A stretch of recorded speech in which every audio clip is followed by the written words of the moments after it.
ಇನ್ನು ಕಾಂಗ್ರೆಸ್ನ 7 ಜನ ಅತೃಪ್ತ ಶಾಸಕರು ದೆಹಲಿಯಲ್ಲಿ ಬೀಡು ಬಿಟ್ಟಿದ್ದಾರೆ ಎಂಬ ಸುದ್ದಿಗೆ ಬಿಜೆಪಿಯ ರಾಜ್ಯಾಧ್ಯಕ್ಷ ಪ್ರತಿಕ್ರಿಯೆ ನೀಡಿದ್ದಾರೆ. ಬಿಎಸ್ವೈ ಅವರು ಯಾವ ಅತೃಪ್ತ ಶಾಸಕರ ಜೊತೆ ನಾವು ಸಂಪರ್ಕ ಹೊಂದಿಲ್ಲ, ಹಾಗೇನಾದ್ರೂ ಯಾರಾದ್ರೂ ಬಂದಿದ್ರೆ ದಯವಿಟ್ಟು ಅವರ ಹೆಸರು ಹೇಳಿ, ನಾನೇ ಹೋಗಿ ಭೇಟಿ ಆಗ್ತೀನಿ ಅಂತ ಹೇಳಿದ್ದಾರೆ.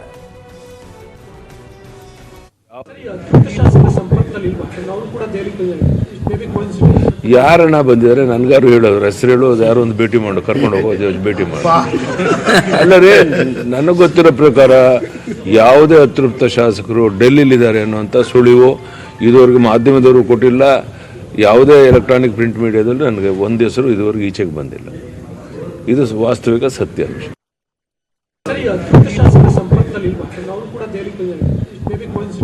ಯಾರನ್ನ ಬಂದಿದ್ದಾರೆ ನನ್ಗಾರು ಹೇಳೋರು, ಹೆಸರು ಹೇಳೋದು, ಯಾರು ಒಂದು ಎಸ್ಎನ್ ಸಂಸದೆ ಶೋಭಾ ಕರಂದ್ಲಾಜೆ ಕೂಡ ಇದ್ರ ಬಗ್ಗೆ ಮಾತನಾಡಿದ್ದಾರೆ. ಬಿಜೆಪಿ ಒಂದು ಸಾಗರದಂತೆ ಯಾರು ಬಂದರೂ ಕೂಡ ವೆಲ್ಕಮ್ ಅನ್ನೋ ರೀತಿಯಾಗಿ. ಗಣೇಶ್ ಹುಕ್ಕೇರಿ ಅವರು ಯಾವಾಗ ಎಲ್ಲಿ ಹೇಳಿದ್ದಾರೆ ನಮಗೆ ಮಾಹಿತಿ ಇಲ್ಲ. ಭಾರತೀಯ ಜನತಾ ಪಾರ್ಟಿ ಒಂದು ಸಮುದ್ರ, ಇದೊಂದು ರಾಷ್ಟ್ರೀಯ ಪಕ್ಷ. ಭಾರತೀಯ ಜನತಾ ಪಾರ್ಟಿಗೆ ಯಾರು ಸೇರಿದ್ರು ಕೂಡ ಸ್ವಾಗತ ಇದೆ, ಆದರೆ ಅವರು ಬೇರೆ ಪಕ್ಷದ ಮೆಂಬರ್ ಆಗಿರಬಾರ್ದು. ಗಣೇಶ್ ಹುಕ್ಕೇರಿ ಅವರು ಈಗ ಸ್ವತಃ MLA ಮತ್ತು ಅವರು ಕಾಂಗ್ರೆಸ್ ಪಕ್ಷದ ಸದಸ್ಯ ಕೂಡ. ಅದಕ್ಕಾಗಿ ಅವರು ಎಲ್ಲಿ ತನಕ ಕಾಂಗ್ರೆಸ್ ಅಲ್ಲಿ ಇರ್ತಾರೆ ಅಲ್ಲಿ ತನಕ ನಮ್ಮ ಪಕ್ಷದ ಬಗ್ಗೆ ನಾವು ಮಾತಾಡಕ್ಕೆ ಬರೋದಿಲ್ಲ, ಅಥವಾ ಅವರ ಬಗ್ಗೆ ನಾವು ಮಾತಾಡಕ್ಕೆ ಬರಲ್ಲ.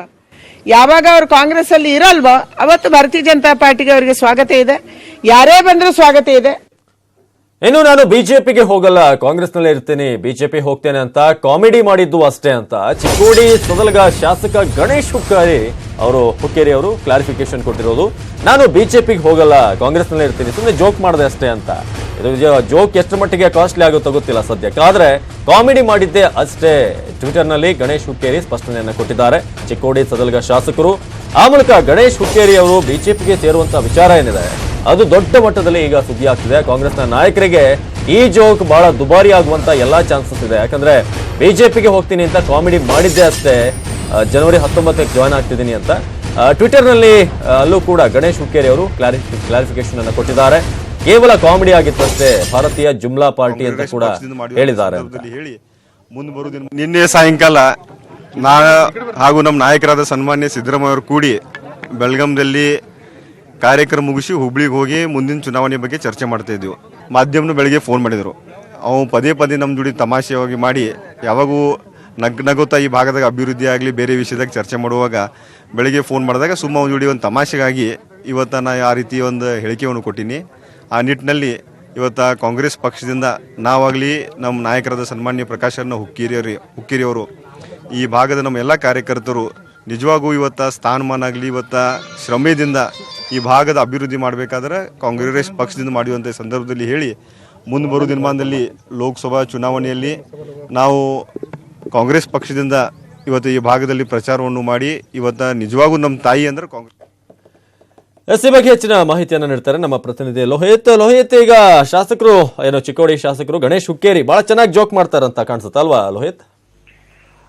ಹೌದು ಅವಿನಾಶ್, ಏನಂತಂದ್ರೆ ಇವತ್ತಿನ ಅವ್ರ ಜೋಕ್ ಇಡೀ ರಾಜ್ಯಕ್ಕೆ ಒಂದು ರೀತಿ ತಲ್ಲನ್ನು ಉಂಟು ಮಾಡಿತ್ತು ಅಂತ ಹೇಳ್ಬೋದು. ಏನಂತಂದ್ರೆ ಬೆಳಗ್ಗೆನೆ ಒಂದು ಚಾನಲ್ಗೆ ಇವರು ಫೋನ್ ಮಾಡತಕ್ಕಂಥ ಸಂದರ್ಭದಲ್ಲಿ ನಾನು ರಾಜೀನಾಮೆಯನ್ನ ಕೊಡ್ತೀನಿ ಅಂತಕ್ಕಂಥ ಒಂದು ಮಾತನ್ನ ಹೇಳ್ತಾರೆ. ಅದಾದ ಬಳಿಕ ಎಲ್ಲಾ ಮಾಧ್ಯಮದವರು ಸೇರಿ ಅವರ ರಿಯಾಕ್ಷನ್ ತಗೊಳಕ್ ಹೋದಂತ ಸಂದರ್ಭದಲ್ಲಿ ಇಲ್ಲ, ಅವ್ರು ನನ್ನ ಜೊತೆ ತುಂಬಾ ಜೊತೆ ಕ್ಲೋಸ್ ಆಗಿದ್ರು, ಯಾವಾಗ್ಲೂ ತಮಾಷೆಯಾಗಿ ಮಾತಾಡ್ತಾ ಇದ್ರು, ಹಾಗಾಗಿ ನಾನು ಕೂಡ ತಮಾಷೆಯಾಗಿ ಮಾತಾಡಿದೆ ಅಂತಕ್ಕಂಥ ಮಾತನ್ನ ಹೇಳಿ ತಾವು ಹೇಳಿರ್ತಕ್ಕಂಥ ಹೇಳಿಕೆಯಿಂದ ಹಿಂದೆ ಸರಿತಾರೆ.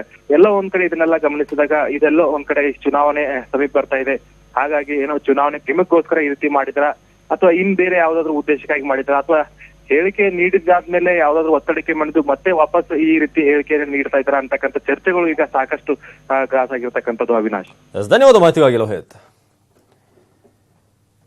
ಏನು ಅತೃಪ್ತ ಶಾಸಕರ ನಾಟ್ ರೀಚಬಲ್ ವಿಚಾರ, ಶಾಸಕರು ಎಲ್ಲಿದ್ದಾರೆಂದು ನನಗೆ ಗೊತ್ತಿಲ್ಲ.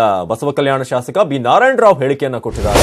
ನಾಟ್ ರೀಚಬಲ್ ಆಗಿರುವಂತಹ ಶಾಸಕರ ಸಂಪರ್ಕ ನನಗೂ ಇಲ್ಲ, ಅವ್ರು ಎಲ್ಲಿದ್ದಾರೆ ಏನ್ ಕತೆ ಅದೇನು ಕೂಡ ನನಗೆ ಗೊತ್ತಿಲ್ಲ ಅಂತ ಈಗ ಅವ್ರು ಹೇಳಿರೋದು.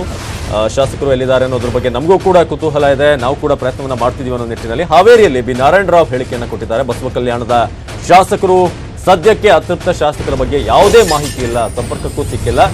ನಾನು ಇದ್ರೂ ಪಕ್ಷದಲ್ಲಿ ಕಾಂಗ್ರೆಸ್ ಪಕ್ಷದಲ್ಲಿ, ಸತ್ರು ಕೂಡ ಕಾಂಗ್ರೆಸ್ ಪಕ್ಷದಲ್ಲೇ, ಬೇರೆ ಪಕ್ಷದ ಕಡೆ ತಲೆ ಹಾಕಿ ಕೂಡ ಮಲ್ಗಲ್ಲ ಅನ್ನೋ ರೀತಿಯಾಗಿ ಅವ್ರು ಮಾತನಾಡಿದ್ದಾರೆ. ಶಾಸಕರು ಎಲ್ಲಿದ್ದಾರೆ ಅಂತ ಗೊತ್ತಿಲ್ಲ, ಆದ್ರೆ ನನ್ನ ಉಸಿರಿರೋದು ಕಾಂಗ್ರೆಸ್ನಲ್ಲಿ, ನಾನು ಇದ್ರೂ ಕೂಡ ಕಾಂಗ್ರೆಸ್ನಲ್ಲೇ, ಒಂದು ವೇಳೆ ಸತ್ರು ಕೂಡ ಅದು ಕಾಂಗ್ರೆಸ್ ಪಕ್ಷದಲ್ಲೇ ಅನ್ನೋ ರೀತಿಯಾಗಿ ಬಸವ ಕಲ್ಯಾಣದ ಶಾಸಕರು ಹೇಳಿದ್ದಾರೆ. ಆ ಮೂಲಕ ಯಾವುದೇ ಭಯ ಪಡುವಂತ ಅಗತ್ಯ ಇಲ್ಲ. ಹಾವೇರಿಯಲ್ಲಿ ಬಿ ನಾರಾಯಣ ರಾವ್ ಅವರು ಹೇಳಿರೋದು ಇದು ಕಾಂಗ್ರೆಸ್ನ ನಾಯಕರಿಗೆ ಒಂದು ರೀತಿಯಾಗಿ ಸಮಾಧಾನ ತರಬಹುದು ಅಂತ ಕಾಣಿಸುತ್ತೆ ಈ ಹೇಳಿಕೆ. ಬಗ್ಗೆ ಅದು ಸಿದ್ದರಾಮಯ್ಯ ಕೇಳಿ ಪರಮೇಶ್ವರ್ ಇವರಿಗೆ ದಿನೇಶ್ ಗುಂಡೂರಾವ್ ಕೇಳಿ ನಾನು ಇದ್ರೂ ಕಾಂಗ್ರೆಸ್ ಸತ್ರು ಕಾಂಗ್ರೆಸ್ ಅಷ್ಟು ಹೇಳ್ಬೋದು ಅಷ್ಟೇ. ನನ್ನ ಪ್ರಾಮಾಣಿಕತೆಯಿಂದ ನಾನು ಇದ್ರೂ ಕಾಂಗ್ರೆಸ್ ಅಲ್ಲಿ ಇರ್ತೀನಿ, ಸತ್ರು ಕಾಂಗ್ರೆಸ್ ಅಲ್ಲಿ, ಬೇರೆ ನಮ್ದು ಪ್ರಶ್ನೆ ಇಲ್ಲ. ಸರ್ಕಾರ ಬಗ್ಗೆ ಅದು ಸಿದ್ದರಾಮಯ್ಯ ಕೇಳಿ ಪರಮೇಶ್ವರ್ ಇವರಿಗೆ ದಿನೇಶ್ ಗುಂಡೂರಾವ್ ಕೇಳಿ ನಾನು ಇದ್ರೂ ಕಾಂಗ್ರೆಸ್ ಸತ್ರು ಕಾಂಗ್ರೆಸ್ ಅಷ್ಟು ಹೇಳ್ಬೋದು ಅಷ್ಟೇ. ನನ್ನ ಪ್ರಾಮಾಣಿಕತೆಯಿಂದ ನಾನು ಇದ್ರೂ ಕಾಂಗ್ರೆಸ್ ಅಲ್ಲಿ ಇರ್ತೀನಿ, ಸತ್ರು ಕಾಂಗ್ರೆಸ್ ಅಲ್ಲಿ.